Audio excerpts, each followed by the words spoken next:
ዓለማችን ላይ ዶክተር የሚሆኑ ሰዎች 0.01% የሚሆኑ ናቸው። እኔም ዶክተር ነኝ። ልብህ እንዲረጋጋ ጉዳዮችን በሙሉ ለአላህ ተባረከ ወተዓላ ሰጣቸው፣ ወደሱ አስጠጋቸው።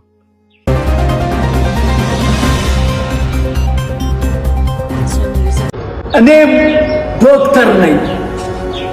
ያን ሁሉ ዓመታት አንገቱን ቆልምሞ ሌት ቀኑን ሰውቶ እድሜውን ገብሮ መጽሐፍ ስራ አንግቶ ስንቱን ካልጋ ላይ አክሞ አስነስቶ ክቡር ያለው ዶክተር እንዴት እናያለን? የሚበላው አጥቶ ይሰማል ወይ መንግስት? ይሰማል ወይ ህዝቤ?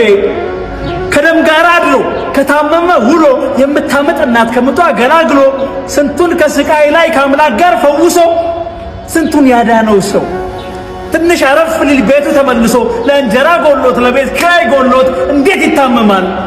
እውነት ለመናገር አልገባንም እንጂ እንደ ሀገር ያማል።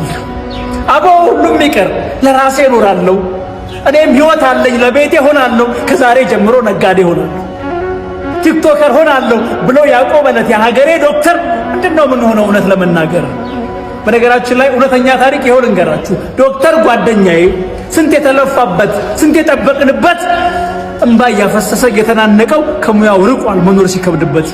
ኋላ ይቆጨናል ችላ ያልንበት ለት የኋላ አድጌ ተምሬ ዶክተር ሆናለሁ ሚል ልጅ አጣንለት። ስለዚህ እላለሁ እናቴን አክሞ አባቴን አክሞ ወንድሜን አክሞ እህቴን አክሞ ሰው አድርጎ ያቆመኝ ሚስቴንም አዋልዶ ልጄን የሸለመኝ ቆስሏል አድፏል ሳይል መድኃኒት የሆነኝ የዶክተር ጥያቄ እስኪመለስ ድረስ ሙያዬ ባይሆንም ጥያቄው የሚገባኝ በቃ እኔም ዶክተር ነኝ። ይሰማል ወይ መንግስት? በነገራችን ላይ ይሄ ጥያቄ ፍትሃዊ ጥያቄ ነው። ባለስልጣንም ሆነን ተራውም ህዝብ ሆነን ሁላችንም እንታመማለን። ልጆቻችን የሚወለዱት በሆስፒታል ነው፣ በዶክተሮች እጅ ነው፣ በነርሶች እጅ ነው። ደስ ብሎት የሚያክም ሐኪም ነርስ ለመድኃናችን ዋስትና ነው። በዛ ላይ እስከ መቼ ድረስ ነው ባለሙያዎቻችንን ወደ ውጭ ሀገር እየሰደድን የምንቀጥለው? በቃል ማለት አለብን እኮ ዶክተሮች የኛው ናቸው የእናንተው ናቸው።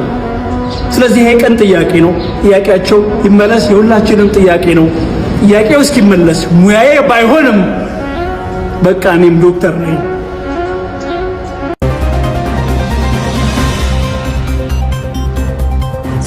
ዓለማችን ላይ ዶክተር የሚሆኑ ሰዎች 0.01% የሚሆኑ ናቸው። እኔ በብዙ ሀገር ዞሬያለሁ። ሰዎች ዶክተር እንዲሆኑ ልጆቻቸው ዶክተር እንዲሆኑ የሚፈልጉ ለገሪ ብቻ አይደለም። it's a status symbol, it's a symbol of excellence። ልጄ ዶክተር ነው ሲባል ሀብታም ነው ማለት ነው። ሀብት እኮ በንግድም ይሰራል ሰው አይደል? በሌላ ማንም ይሰራል።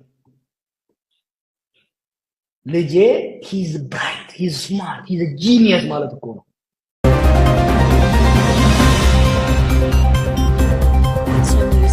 ልብህ እንዲረጋጋ ጉዳዮችን በሙሉ ለአላህ ተባረከ ወተዓላ ሰጣቸው፣ ወደሱ አስጠጋቸው። ሁሉንም ጉዳይ አንተ በቀላሉ ማድረግ የምትችላቸውንም ጉዳዮች ቢሆን ወደ አላህ ተባረከ ወተዓላ አስጠጋቸው። አሁን ቆም ብለህ አስብና ብዙ ምኞቶች አሉ፣ ብዙ ፍላጎቶች አሉ። እንዲሆንልህ የምትፈልጋቸው እንዲሳኩልህ የምትፈልጋቸው ብዙ ህልሞች አሉ። የፈራሃቸው ደግሞ እንዳይሆኑ የምትሰጋቸው ብዙ ጉዳዮች አሉ። ታዲያ አሁን በዚህ ቅጽበት እነዛን ጉዳዮች በሙሉ ለአላህ ተባረከ ወተዓላ ስጣቸው።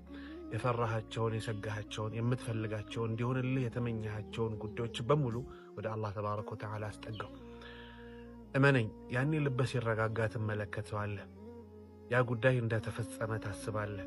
ያ የሰጋኸው ነገር አላህ እንደሚበቃህ ታስባለህ። ያኔ ልብህ ይረጋጋል። ዱንያ ላይ ደስ የሚለው ስሜት ጉዳዩን ወደ አላህ ተባረከ ወተዓላ ማስጠጋትና ለሱ መስጠት ነው። ያኔ ደስታ ወደ አንተ ቀረብ ትላለች፣ መረጋጋት ልብህ ላይ ይሰክናል። ጉዳይን ለአላህ እንደ መስጠት ዱንያ ላይ ምንም የሚያስደስትና ልብን የሚያረጋጋ ነገር የለም። ሁሉንም ጉዳይ ለአላህ ተባረከ ወተዓላ ስጠው። ከዛ ነገህን ትመለከታለህ። ሌላ ዓለም ሌላ ህይወትን መኖር ትጀምራለህ። አላህ ያስደስታቸው።